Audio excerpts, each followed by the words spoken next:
કોષ દિવાલ અને કોષ રસ. તો આ વિવિધ ભાગો વિશે આજે આપણે અભ્યાસ કરીશું.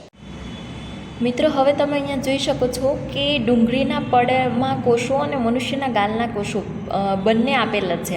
હવે અહીંયા જે મેં દોરીને તમને બતાવેલું છે કે આ ડુંગળીના પડમાં કોષો, બરાબર. તો અહીંયા આ જે છે કોષ દિવાલ ક્યાં આવેલી છે?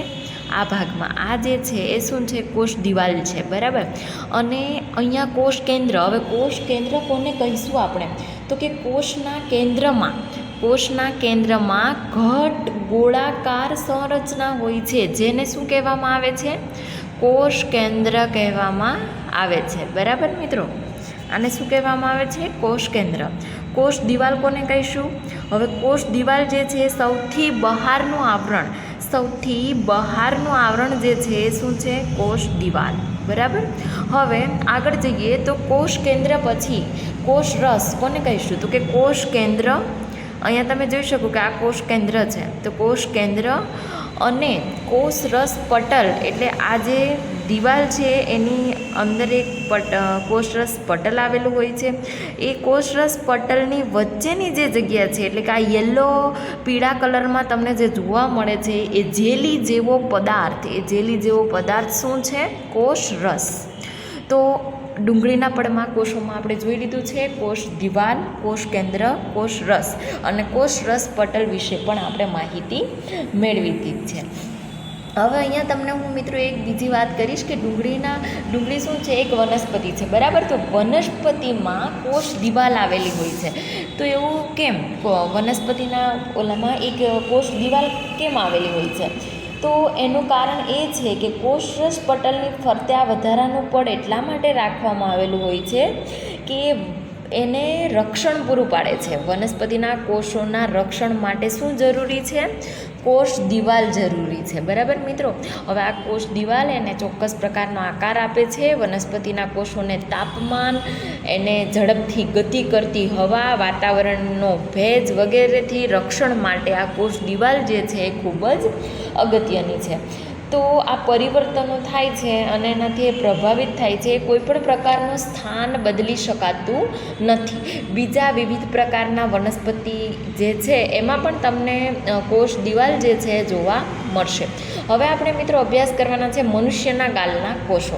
હવે મનુષ્યના ગાલના કોષોમાં પણ તમે જોઈ શકો છો કે કોષ રસ જે છે, અહીંયા કોષ રસ આવેલો હોય છે. સૌથી પહેલાં અહીંયા કોષ દિવાલ નથી. તમે મિત્રો જોઈ લો, અહીંયા કોષ દિવાલ નથી, પણ શું છે? કોષ કેન્દ્ર પટલ અને કોષ રસ પટલ. તો આ કોષ રસ છે અને આનું આ જે આવરણ તમને દેખાય છે કાળા કલરની લીટીમાં મેં જે આવરણ કરેલું છે એ શું છે? કોષ રસ પટલ, બરાબર. અને એની અંદર વાદળી કલરમાં, એટલે કે બ્લુ કલરમાં તમને જે જોવા મળે છે એ કોષ રસ છે. અને કોષ રસની આગળ જતાં જે ડાર્ક બ્લુ, એટલે કે પર્પલ કલરમાં તમને જે જોવા મળે છે શું છે? કોષ કેન્દ્ર પટલ, બરાબર મિત્રો. હવે કોષ કેન્દ્ર પટલ અને એની અંદર કોષ કેન્દ્ર પટલ એટલે કે આ બહારનું પેલું થયું, બરાબર. પણ એની અંદર શું છે? કોષ કેન્દ્ર. હવે આ જે કોષ કેન્દ્ર જે છે એ કોષ કેન્દ્રમાં શું આવેલું હોય છે? તો કે કોષ કેન્દ્રમાં કણાભસૂત્રો આવેલા હોય છે, ગોલ્ગીકાઈ આવેલી હોય છે, રાઇબોઝોમ્સ આવેલા હોય છે. આ બધું જ જે છે એ કોષ કેન્દ્રની અંદર આવેલું હોય છે. હવે મિત્રો આપણે આ વાત થઈ મનુષ્યના ગાલના કોષો. હવે મનુષ્યના ગાલના કોષો વિશે આપણે અભ્યાસ કરી લીધું છે. ત્યારબાદ હું તમને જણાવીશ કે વનસ્પતિ કોષ અને પ્રાણી કોષ એ બંનેમાં તફાવત શું છે, બરાબર મિત્રો. તો અહીંયા વનસ્પતિ કોષની આકૃતિ આપેલી છે. આ જે છે આકૃતિ એ પ્રાણી કોષની આપેલી છે. હવે વનસ્પતિ કોષમાં કોષ દિવાલ આવેલી હોય છે, જ્યારે પ્રાણી કોષમાં કોષ દિવાલ જોવા મળતી નથી. હવે વનસ્પતિ કોષની અંદર કોષ રસ પટલ આવેલું હોય છે અને આ કોષ રસ પટલને શું કહેવામાં આવે છે? જીવરસ પટલ પણ કહેવામાં આવે છે. માટે તમને જો કોષ રસ પટલની જગ્યાએ જીવરસ પટલ નામ આપેલું હોય તો એ બીજું કાંઈ નથી પણ શું છે? કોષ રસ પટલ. હવે તેની અંદર બંનેમાં વનસ્પતિ કોષમાં પણ રસધાની આવેલી હોય છે, પરંતુ આ રસધાની કેવી હોય છે? મોટી, સૌથી મોટા પ્રમાણમાં રસધાની. અને અહીંયા પ્રાણી કોષમાં નાની નાની પણ ઘણી બધી, અહીંયા તમે જોઈ શકો છો કે આ એક રસધાની છે, અહીંયા જે છે આ બધું શું છે, રસધાની છે, બરાબર. તો પ્રાણી કોષમાં નાની પણ 2-3 રસધાનીઓ આવેલી હોય છે, 2 કરતાં વધારે પણ રસધાનીઓ જોવા મળે છે. હવે કોષ કેન્દ્ર વિશે વાત કરીશ તો કોષ કેન્દ્ર ક્યાં બંનેમાં તમને જોવા મળે છે, વનસ્પતિ કોષ અને પ્રાણી કોષ બંનેમાં કોષ કેન્દ્ર આવેલું હોય છે. બંનેમાં આરએનએ એટલે કે રાઇબોઝોમ્સ, ગોલ્ગી બોડી, કણાભસૂત્ર બંનેમાં તમને કોષ કેન્દ્રની અંદર જોવા મળશે. આ બધું જે છે શું છે, ગોલ્ગી બોડી, કણાભસૂત્ર, રાઇબોઝોમ્સ આ બધું આવેલું હોય છે વનસ્પતિ કોષ અને પ્રાણી કોષ બંનેની અંદર. હવે વનસ્પતિ કોષમાં તમે જોઈ શકો છો કે આ પીળા કલરનું તમને જે જોવા મળે છે, યલો કલરના જે ડોટ કરેલા છે એ, અને પ્રાણી કોષમાં એકદમ લાઇટ કલરમાં કેસરી કલર વાપરેલો છે. તો આ શું છે, કોષ રસ, બરાબર મિત્રો, આ કોષ રસ છે. હવે અહીંયા એક બીજો પણ ડિફરન્સ છે બંનેની વચ્ચે કે વનસ્પતિ કોષમાં હરિતકણ આવેલા હોય છે, જ્યારે પ્રાણી કોષમાં હરિતકણ જોવા મળતા નથી. અને અહીંયા તમને હું બીજું પણ એક કહીશ કે હરિતકણ જે છે એ લીલા કલરનું અભિરંજક દ્રવ્ય ધરાવે છે, માટે હરિતકણની અંદર અભિરંજક દ્રવ્ય લીલા રંગનું હોય છે, માટે વનસ્પતિ કોષના જે પર્ણો જે છે એટલે કે પાંદડા જે છે એ તમને કેવા જોવા મળે છે, લીલા રંગના. આ યાદ રાખજો મિત્રો, ખૂબ જ મહત્ત્વનું છે. વનસ્પતિ કોષ અને પ્રાણી કોષ આ બંને વચ્ચેનો તફાવત તમે સમજી જ ગયા હશો એવી હું આશા રાખું છું. મિત્રો તમે અહીંયા જોઈ શકો છો કે વનસ્પતિ કોષ અને પ્રાણી કોષ જે છે એમાં મહત્ત્વની એક વાત જે છે એ હું તમને કહેવા માગું છું કે મહત્ત્વની વાત એ છે કે કોષ કેન્દ્ર જે છે એ કોષ કેન્દ્ર વનસ્પતિ કોષ અને પ્રાણી કોષ બંનેમાં કોષ કેન્દ્રમાં એક આવરણ આવેલું હોય છે, અને આ જે આવરણ તમને જોવા મળે છે એને શું કહેવામાં આવે છે, કોષ કેન્દ્ર પટલ. આ કાળા કલરની લીટીથી મેં જે દોરેલું છે બ્લેક કલરમાં એ શું છે, કોષ કેન્દ્ર પટલ જે છે.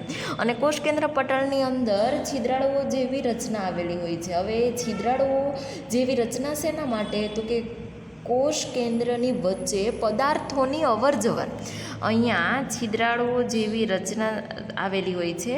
અને શેના માટે, તો કે પદાર્થોની અવરજવર જે છે, અહીંયાથી પદાર્થો અહીંયા અંદર જાય અને ત્યાંથી બહાર આવી શકે એના માટે તેની અંદર છિદ્રાળુ જેવી રચના જે છે જોવા મળે છે.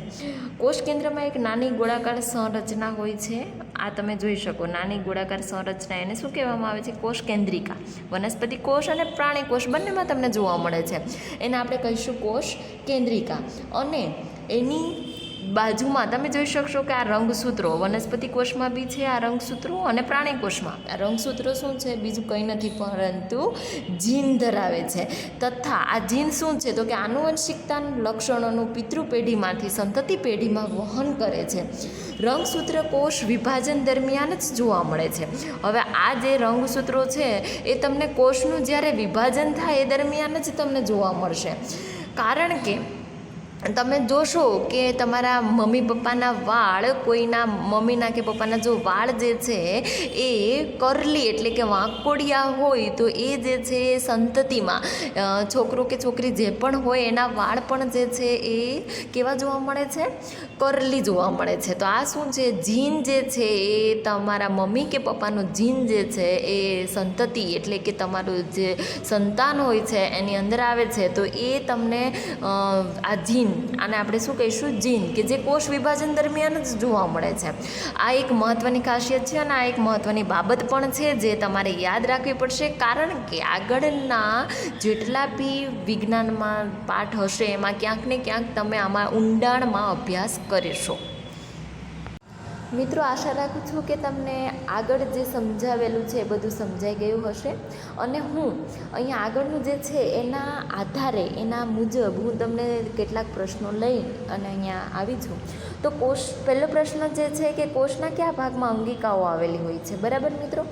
તો અહીંયા તમે જોઈ શકશો કે કોષની અંદર અંગિકાઓ પહેલાં તો આપણે અંગિકાઓ કોને કહીશું કે કણાભસૂત્ર છે, ગોલ્ગી બોડી છે, રાઇબોઝોમ્સ છે, આ બધા શું છે અંગિકાઓ છે. તો એ શેની અંદર આવેલી હોય છે?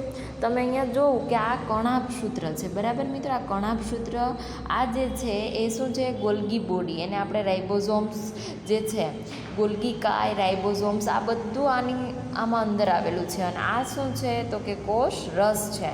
તો અહીંયા જવાબ શું આવશે કોષના કયા ભાગમાં? તો કે કોષ રસની અંદર અંગિકાઓ આવેલી હોય છે. બીજો પ્રશ્ન છે મિત્રો, વનસ્પતિ કોષ અને પ્રાણી કોષની આકૃતિ. તો અહીંયા તમારે વનસ્પતિ કોષ અને પ્રાણી કોષની ખૂબ જ સરસ રીતના નામ નિર્દેશનવાળી આકૃતિ ઘરે પ્રેક્ટિસ કરવાની છે, અને બની શકે કે પરીક્ષામાં પૂછાઈ શકે માટે તમારે ખૂબ જ સારી રીતના ધ્યાન દઈ અને વિવિધ ભાગો જે છે કોષના એનો અભ્યાસ કરવાનો છે.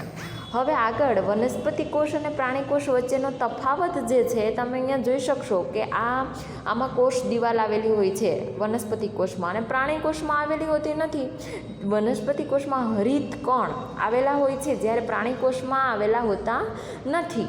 કોષરસ પટલ, રસધાની, કોષ કેન્દ્ર, કોષરસ આ બધું જ જે છે એ વનસ્પતિ કોષ અને પ્રાણી કોષ બંનેમાં આવેલું હોય છે. તો આ થયો એનો તફાવત મિત્રો. હવે કોષમાં રંગસૂત્ર ક્યાં જોવા મળે છે? રંગસૂત્રની વાત આપણે થઈ હતી, અને તમે જોઈ શકશો કે અહીંયા કોષ કેન્દ્રની અંદર રંગસૂત્ર જોવા મળે છે. વનસ્પતિમાં પર્ણ લીલા રંગમાં જોવા મળે છે. કારણ જણાવો. કારણ કે વનસ્પતિ કોષની અંદર હરિત કણ આવેલા હોય છે, અને આ હરિત કણ જે છે એ વનસ્પતિના પર્ણોને લીલો રંગ પ્રદાન કરે છે, માટે એ વનસ્પતિમાં પર્ણ લીલા રંગમાં જોવા મળે છે. હવે ચેતાકોષનું કાર્ય મિત્ર આપણે આગળ વાત થઈ ગઈ છે કે ચેતાકોષ જે છે એ એક જગ્યાએથી બીજી જગ્યાએ સંદેશાઓનું વહન કરે છે. તો આશા રાખું છું મિત્રો તમને બધાને સમજાઈ ગયું હશે.